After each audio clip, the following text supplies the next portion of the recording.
Assalamualaikum. Kami dari Kumpulan 1 ingin membentangkan kupasan kami mengenai elemen riba dalam produk perbankan konvensional. Sebelum itu, saya ingin memperkenalkan ahli kumpulan saya. Yang pertama, diri saya sendiri, Adel Fadlanal bin Marapi, nombor metrik 2019203004. Assalamualaikum, saya Muhammad Umar Hakim bin Khalil, nombor metrik 2019220186. Saya Mirza Irfan bin Abdul Muiz, 2019243184. Assalamualaikum, nama saya Muhammad Azmi bin Makno, nombor metrik saya 2019420708. Assalamualaikum, nama saya Muhammad Haziq bin Hadi, nombor metrik 2019447592. Nama saya Afiq Anaki bin Namli, kat Matrix 2019-21-43-26. Muhammad Lukman 2019244974. Assalamualaikum warahmatullahi wabarakatuh. Nama saya Muhammad Haris Siran bin Muhammad Rizal dan nombor saya adalah 2019-8. Assalamualaikum, nama metrik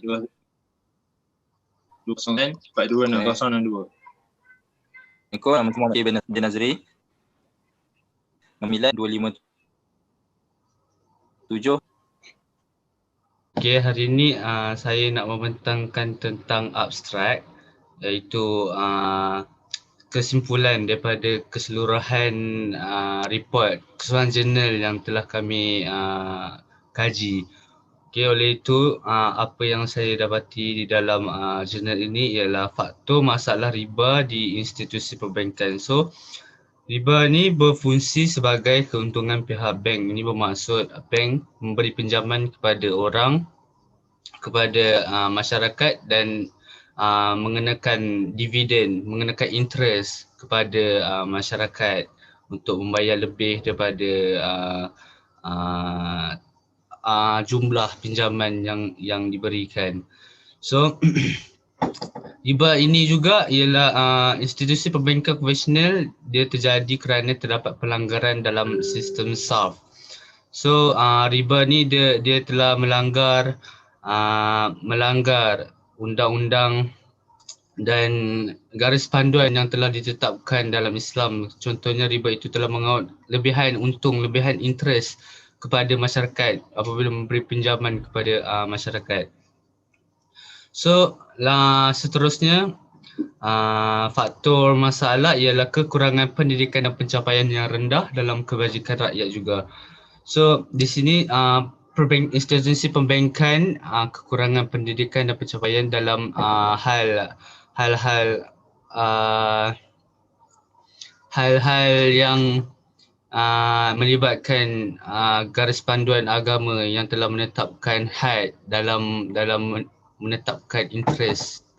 So daripada ini perbankan itu menaikkan harga interest yang terlalu tinggi sehingga menyebabkan kesusahan kepada masyarakat untuk membayar kembali pinjaman itu. Kekurangan pendidikan juga akan menyebabkan kes-kes seperti penipuan dan masalah riba ini masih berterusan sehingga kini. Pelaksanaan bunga atau interest dalam peminjaman. So bunga dengan interest adalah sama dalam bank. Bunga dikenakan terhadap peminjam supaya mereka boleh menguap keuntungan. Okay, metodologi yang kami dapat daripada untuk melakukan kajian ini adalah daripada International Journal of Economic and Financial Issues. Dan pandangan dan seterusnya pandangan apakah terhadap penentu pemilihan bank menurut Muslim Ideal, Prospective Intrinsic. So metodologi kami juga kami mendapati kajian kami daripada sudut pandangan mazhab, iaitu mazhab Hanafi, Hambali, Maliki dan Syafi'i. Keempat-empat mazhab ini mempunyai pandangan yang berbeza tentang riba ini. Seterusnya kami membuat kajian daripada surah potongan ayat Al-Quran untuk melakukan kajian ini. So dapatan kajian kami ialah bank Islam untuk menyelesaikan masalah riba yang terlalu berleluasa pada masa kini. So kami mendapat penyelesaian untuk menghentikan riba di dalam bank konvensional. So masyarakat boleh memilih bank Islam kerana bank Islam adalah bank yang menguruskan wang tanpa ada unsur riba di dalam bank tu. So bank Islam juga memberi pinjaman kepada masyarakat tanpa mengawal keuntungan yang berlebihan iaitu riba ataupun mengenakan charge interest yang terlalu tinggi. So dalam Islam juga ada garis panduan dalam melaksanakan pinjaman kepada masyarakat. Maksudnya pihak bank Islam ini telah mengikut sepenuhnya garis panduan yang telah ditetapkan dalam Islam. Terima kasih. Okey, seterusnya saya akan memberitahu tentang maksud riba dan jenis-jenis riba. Maksud riba ialah dari segi etimologis adalah kelebihan, penambahan, peningkatan atau surplus. Dalam bahasa Inggeris, riba dikenali sebagai usuri, iaitu kelebihan keuntungan bagi satu pihak untuk pihak yang lain dalam transaksi jual beli atau pertukaran barang yang sejenis. Jenis-jenis riba ada dua, iaitu riba an-nasi'ah dan riba al-fadl. Riba an-nasi'ah ialah riba untuk hutang piutang ataupun penangguhan penyerahan atau penerimaan jenis barang ribawi yang ditukar dengan barang ribawi yang berbeza ataupun perubahan atau tambahan yang diserahkan saat ini dan diserahkan kemudian.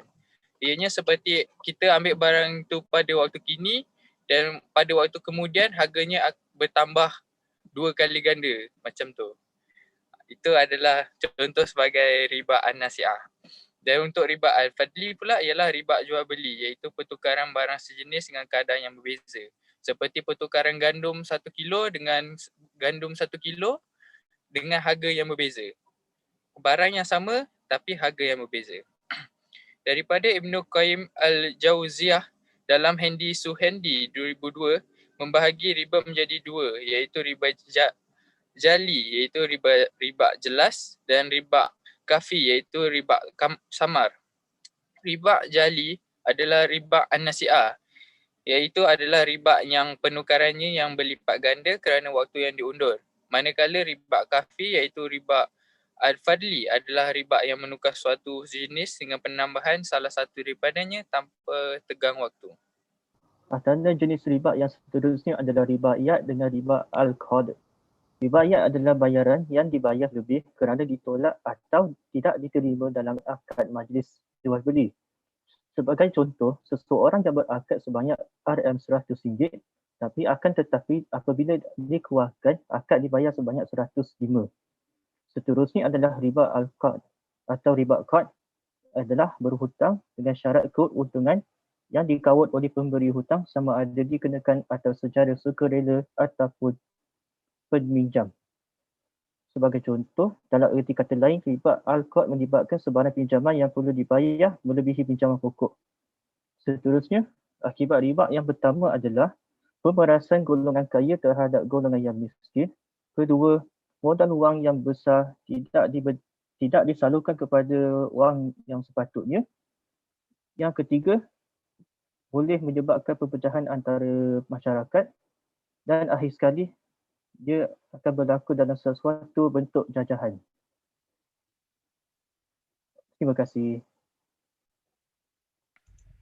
Bagi dasar pengharaman riba dalam agama-agama pula, seperti tertulis dalam Al-Quran, riba juga dilarang sama sekali oleh Allah SWT dalam surah-surah tertentu seperti surah Ar-Rum ayat 39, surah An-Nisa ayat 161, surah Ali Imran ayat 130 hingga 132 dan surah Al-Baqarah ayat 275. Selain itu juga, dalam kitab-kitab hadis juga terdapat juga pengharaman riba.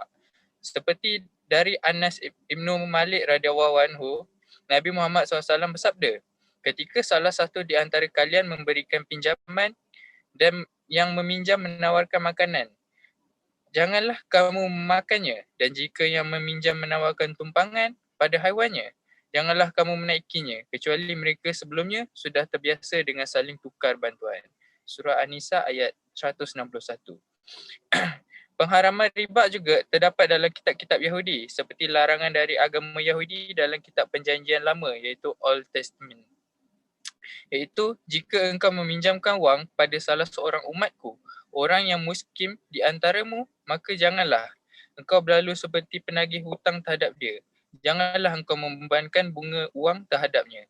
Dalam kitab Exodus pasal 22 ayat 25. Terdapat 3 hukum bunga dari ulama. 3 hukum tersebut adalah haram, halal dan syubhat. So bagi haram adalah disebabkan termasuk barang yang diambil manfaatnya. Maksudnya dekat sini bila kita bagi pinjaman, bila orang tu nak bayar balik, kita kena orang yang pinjam dari kita kena bayar lebih. So itu maksudnya manfaatnya diambil. Yang kedua adalah halal.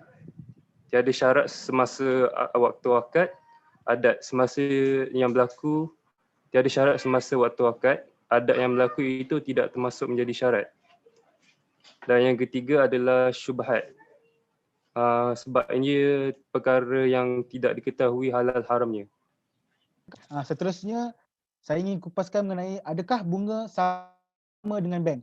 Okey, so majoriti ulama salaf dan khalaf berpendapat bahawa bunga bank yang dikenakan ketika peminjaman adalah riba.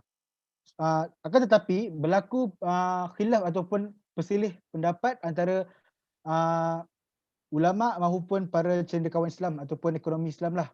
Okey, saya dapatkan beberapa pendapat. Yang pertama daripada kelompok neorevivalists, iaitu daripada Abu Al-Maududi berpendapat bahawa bunga bank termasuk dengan riba yang dilarang kerana ada unsur riba an-nasi'ah, maksudnya riba yang dilarang lah. Di mana ia berlaku ketika pembayaran bunga, maksudnya penetapan had bunga ditetapkan pada awal pinjaman. Okey. So yang kedua adalah ulama moden dari Muhammad Abduh dan Rashid Ar-Ridha. So mereka berpendapat bahawa bunga bank akan dikategorikan sebagai riba jika ia berlipat ganda. Maksudnya contoh kita berhutang pada bank 1,000, tapi bunga yang dikenakan 2 kali ganda. Contoh daripada 1,000 ke 10,000. So ia adalah dikategorikan sebagai riba menerusi pendapat mereka. Akan tetapi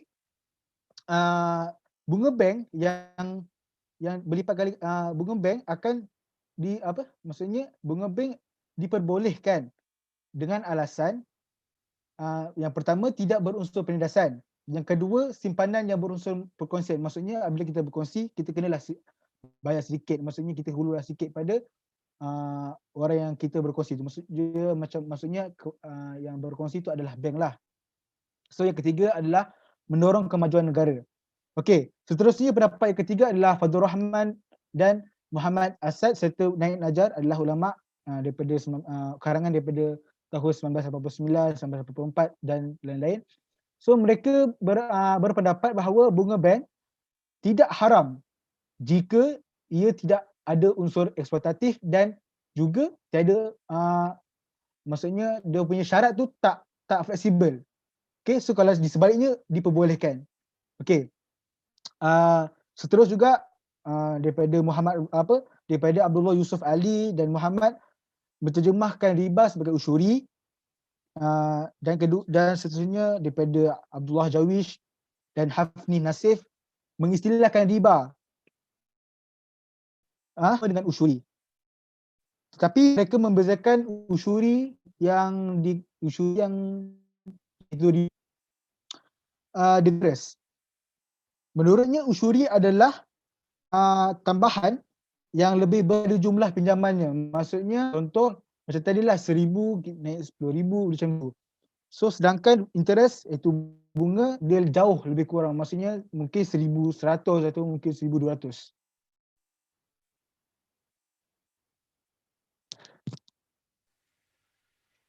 Okey, baik. Seterusnya adalah hubungan bunga dengan time of value.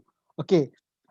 Maksud di sini adalah wang yang kita laburkan, yang kita investkan pada saat ini harus menghasilkan atau bertambah maksudnya nak katakan cerita semakin bertambah waktu, semakin bertambah keuntungan. Itulah yang masukkan dengan bunga, hubungan bunga dengan time of value. Okay. So seterusnya adalah teori yang membenarkan bunga bank. So dia yang mengikut time value of money lah. So ada 5, iaitu yang pertama teori acceptance, yang kedua teori opportunity cost, yang ketiga teori bunga sebagai ganjaran sewa, yang keempat teori inflasi, yang kelima teori produktif konsumatif. So saya mulakan dengan teori yang pertama, teori acceptance. Sejumlah wang yang diberikan kepada pemberi kepada si peminjam di atas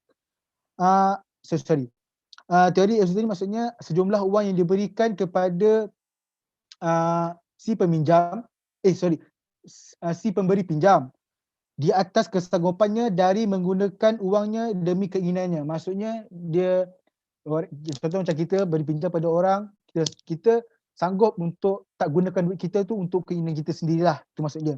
So teori yang kedua adalah teori opportunity cost. Pemberi pinjam yang memberi pinjaman kepada si peminjam terpaksa menahan diri dari menggunakan modalnya, malah diberikan kepada orang lain. Dia lebih kurang macam tadi. Tapi contoh kita nak buat bisnes, kita hold duit kita, maksudnya kita bagi kepada orang lain yang duit kita bisnes kita tu pada orang untuk buat bisnes dengan dengan kontrak lah, maksudnya kita kasih pinjam orang tu lah. Okay. So yang ketiga teori bunga sebagai ganjaran sewa, menganggap uang sebagai barang yang menghasilkan keuntungan bila digunakan. Maksudnya untuk kalau kita tadi guna duit pinjaman tu sebagai modal untuk kita running bisnes, untuk kita buat bisnes kita, so dia akan menghasilkan keuntungan lah jika kita berusaha. So yang keempat adalah teori inflasi, menganggap adanya kecenderungan penurunan nilai mata wang di masyarakat. Maksudnya mata wang dia akan teori ini beranggapan bahawa kan inflasi naik, so harga barang naik, so nilai mata wang secara dasarnya akan menurun. So disebabkan alasan ini, orang cakap bunga bank tu boleh dikenakan. Sebab apa? Sebab yelah nilai mata wang naik, so keuntungan pun makin sedikit. So itulah maksudnya. So yang keempat teori produktif konsumatif, wang yang akan dipinjamkan akan membawa keuntungan bagi seorang yang meminjamkan. Maksudnya sama macam tadi, macam opportunity cost dengan bunga sebagai ganjaran sewa, tapi dia ada dua lah teori secara produktif ataupun konsumatif. Kalau produktif kita gunakan sebagai modal ataupun kita nak buat kita punya own business. Yang kedua adalah konsumatif, macam kita pinjam untuk kegunaan kita, contoh kita nak beli iPhone ke nak apa semua, itulah beza dia lah produktif dan konsumatif. Okay, yang terakhir iaitu kesan sistem ekonomi ribawi terhadap perekonomian. So dia ada 4 lah kesan dia. Yang pertama, menimbulkan krisis ekonomi di dunia yang menyebabkan ketidakstabilan nilai mata wang. So kita dapat tahu macam inflasi, harga barang naik. So itulah maksudnya nilai mata wang kita tak stabil lah mengikut dunia punya market. So yang kedua adalah kesenjangan pertumbuhan ekonomi masyarakat dunia makin mundur. Yelah sebab inflasi kita naik. So kehidupan masyarakat kita semakin mendatar. Yang kaya terlalu kaya, yang miskin terlalu miskin. So berlaku jurang yang terlampau tinggi. Contohnya yang berlaku di Malaysia ataupun yang paling sedih di Indonesia dan negara-negara yang lain lah. So yang ketiga adalah peningkatan suku bunga terhadap pelaburan produksi lalu mewujudkan pengguguran. So yelah macam contoh kita nak pinjam modal, kita nak buat bisnes, tapi kadar bunga meningkat. Maksudnya contoh daripada dulu contoh 2%, tapi sekarang naik contoh 10%. So kita sebagai peminjam menghadapi kesukaran untuk kita bayar balik duit pinjaman tu sebab kadar suku bunga tu terlalu tinggi. Dan yang ketiga dan yang terakhir sekali adalah suku bunga juga menyebabkan inflasi. Okay. Bismillahirrahmanirrahim. Assalamualaikum. Okey, seterusnya saya akan mengupas tentang isi perbincangan seterusnya. Saya mengupas isi perbincangan ini daripada jurnal yang bertajuk Pandangan Pakar Terhadap Penentu Pemilihan Bank Menurut Islam. Sebelum itu, mari kita mengetahui institusi perbankan ini diwujudkan disebabkan apa? Okey. Institusi perbankan ini diwujudkan kerana untuk memenuhi keperluan masyarakat dan juga peradaban semasa Dan selain itu juga, dengan adanya institusi perbankan, ia dapat menjana ekonomi negara kita dengan lebih lancar. Seterusnya, ada perumpamaan yang menyatakan bahawa menyatakan bahawa bagaikan sebilah pisau yang boleh disandarkan penggunanya kepada perkara yang tertegah walaupun diharuskan. Hal ini kerana tiada dalil khusus yang mencegah berinteraksi dengannya. Oleh hal yang demikian, satu kaedah fiqh yang dirujuk untuk mengetahui tentang hukum berinteraksi dengan bank dari sudut teori. Namun, terdapat dari sudut praktisnya, ada 3 hukum daripada sudut praktisnya, iaitu haram, harus dan wajib. Oleh itu, mari sama-sama kita mengupas dengan lebih lanjut tentang tiga hukum ini. Yang pertama, hukumnya harus apabila bank tersebut beroperasi secara Islam dan menggunakan sumber kewangan yang ada pada tempat-tempat yang diharuskan.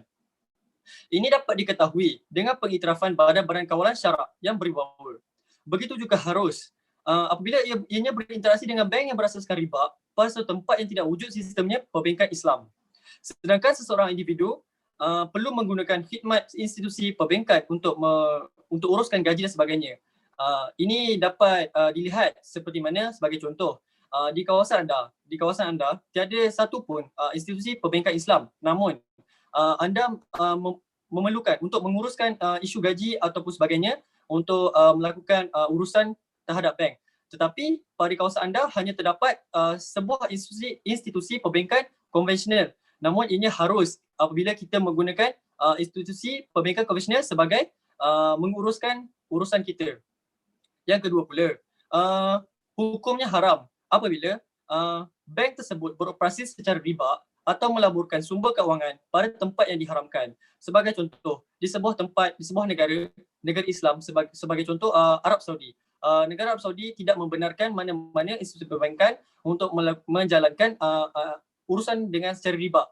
Oleh itu, ianya haram apabila sebuah institusi perbankan menjalankan urusan riba. Yang ketiga, wajib sekiranya ianya adalah keperluan yang tidak dapat dielakkan berdasarkan tuntutan semasa.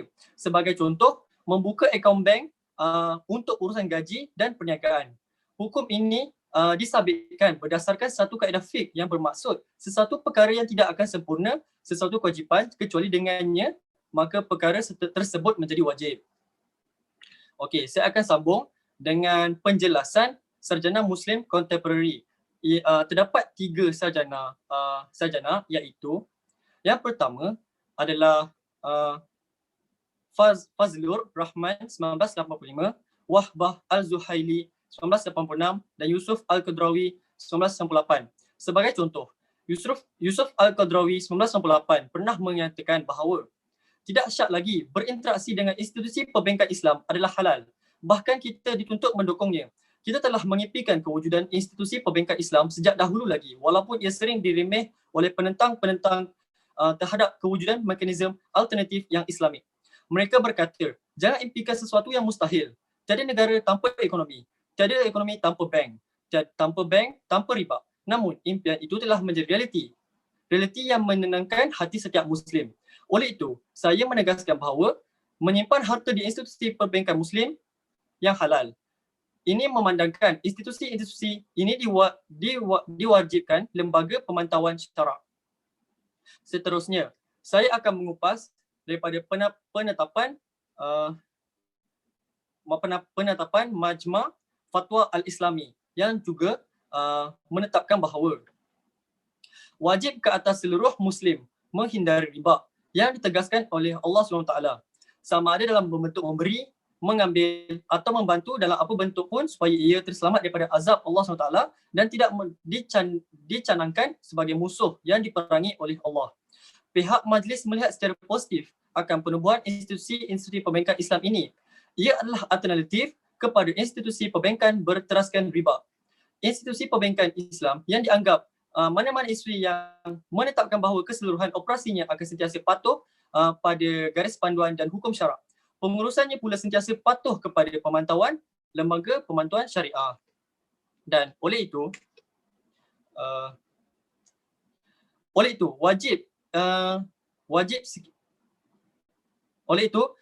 kita sebagai umat Islam haruslah menjalankan urusan dengan pembankan Institut Islam untuk dapat keredaan daripada Allah SWT. Sekian, terima kasih. Bismillahirrahmanirrahim. Seterusnya, saya akan bahaskan tentang perbincangan halal dan haram dalam institusi perbankan. So, sebagai hasil pembahasan, maka terbentuklah sekelompok ahli-ahli di bidang kewangan syariah, iaitu 4 tema penting yang merujuk konstruk intrinsik. Antara tema yang diketengahkan termasuklah perbincangan halal dan haram, penggunaan kualiti pulangan masalah dan penggunaan berasaskan kemampuan. Ada 4 jenis, iaitu penentu utama dalam pertimbangan halal dan haram, yang kita biasa hubungkan dengan riba, iaitu bunga dalam produk pinjaman. Riba perumahan dikaitkan dengan pembiayaan. Riba dalam produk simpanan pelaburan. Perbezaan ciri-ciri kemudahan perbankan Islam dan konvensional. Kesemua ini telah dimajukan kepada responden untuk diperbahaskan. So, pihak pertimbangan halal dan haram ni jelas sekali bersepakat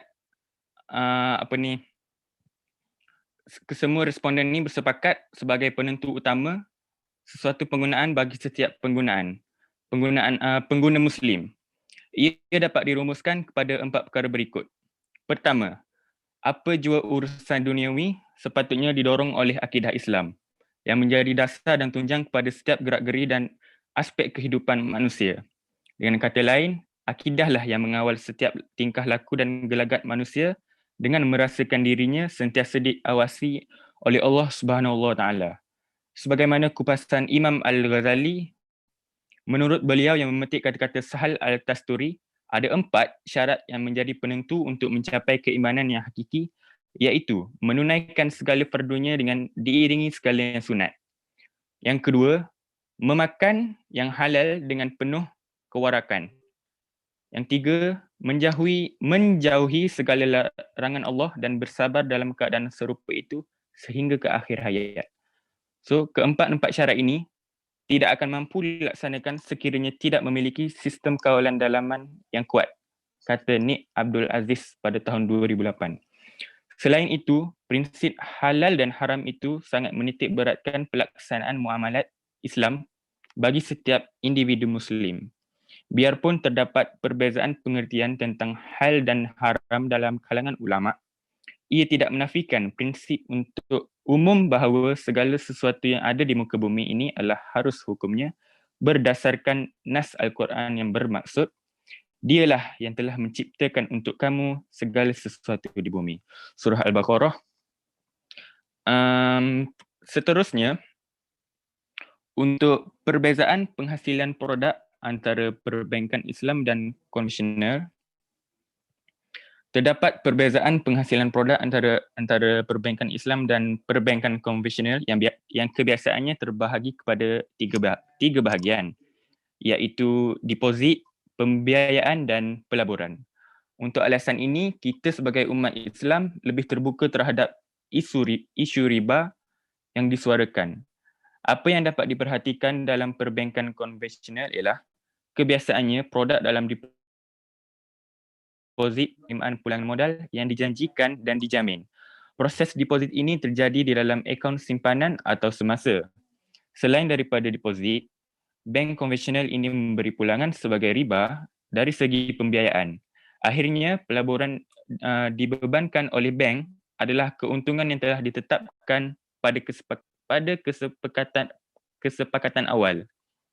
So, untuk kesimpulannya, Islam amatlah mengesyorkan umatnya untuk berhati-hati dalam produk atau kegunaan apapun yang boleh mencegah umat Islam daripada jatuh ke dalam unsur kecurigaan atau syubhah yang diharamkan, khususnya di perbankan konvensional. Pentingnya masalah kecurigaan harus ditekankan kembali dalam riba sebagai sedia maklum seperti pelaburan, simpanan, insurans maupun pinjaman. 4 di atas telah dibahagi menjadi beberapa jenis riba sehingga banyak yang lebih terbuka untuk masalah ini dan memperhitungkan agar pandangan masyarakat yang lebih luas dan lebih terbuka pada jenis-jenis perbankan yang dipilih berdasarkan Islam. Sekian daripada saya. Terima kasih.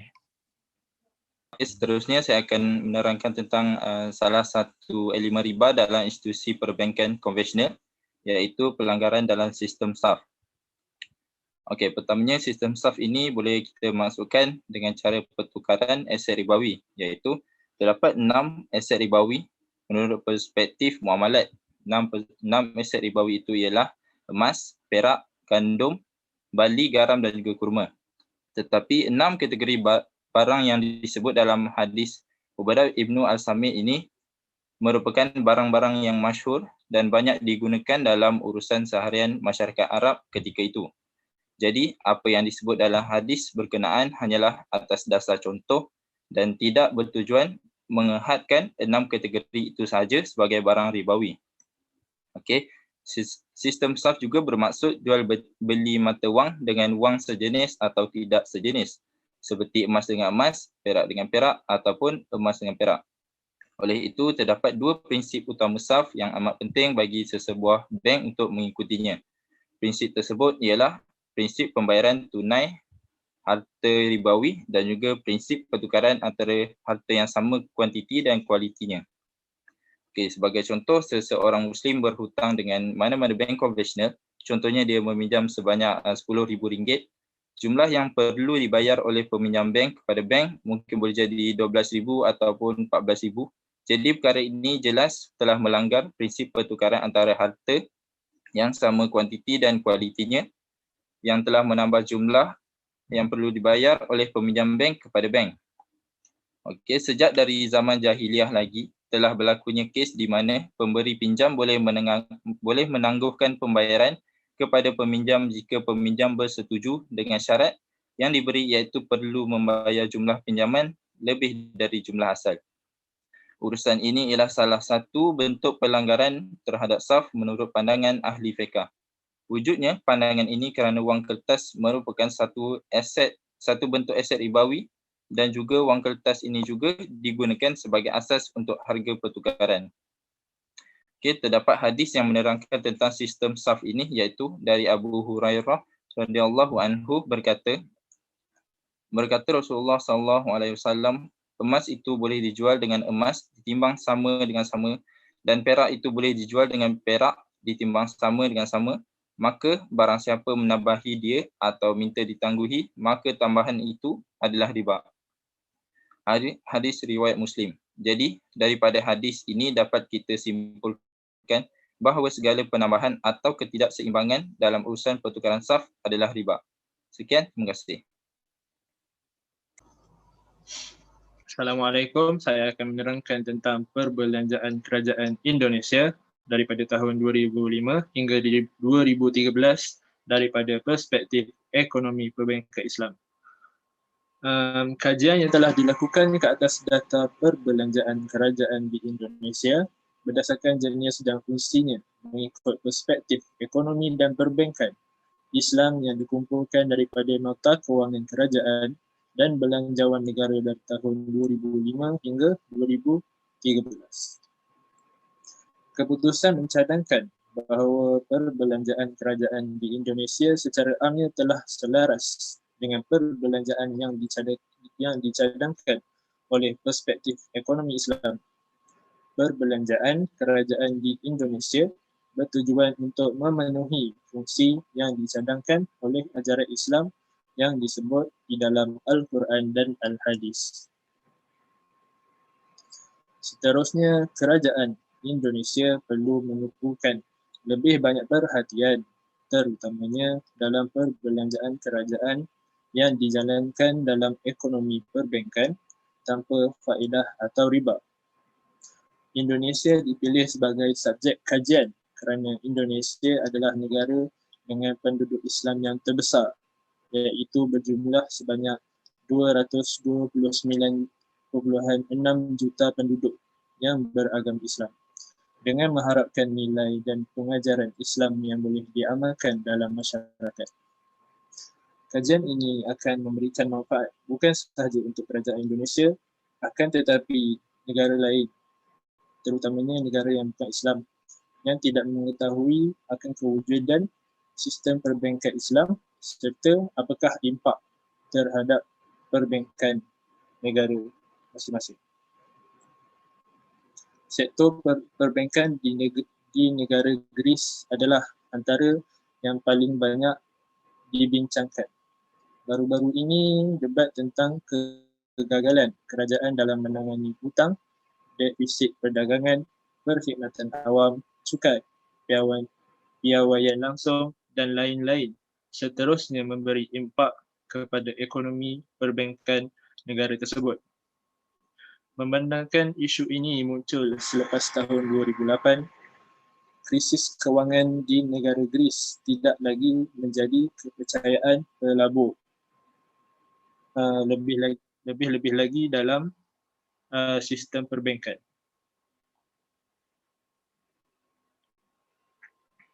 Dua jurnal Ekonomi dan Kewangan Antarabangsa, Volume 6, Isu Khas 2016 dalam sektor ekonomi perbankan telah membuktikan kestabilan dan ketahanannya ketika krisis kewangan.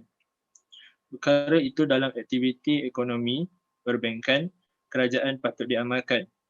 Islam telah menyumbang dalam kes ini dengan membentuk keseimbangan perbelanjaan dan pendapatan serta mengutamakan kepentingan perbelanjaan yang lebih luas kepada masyarakat.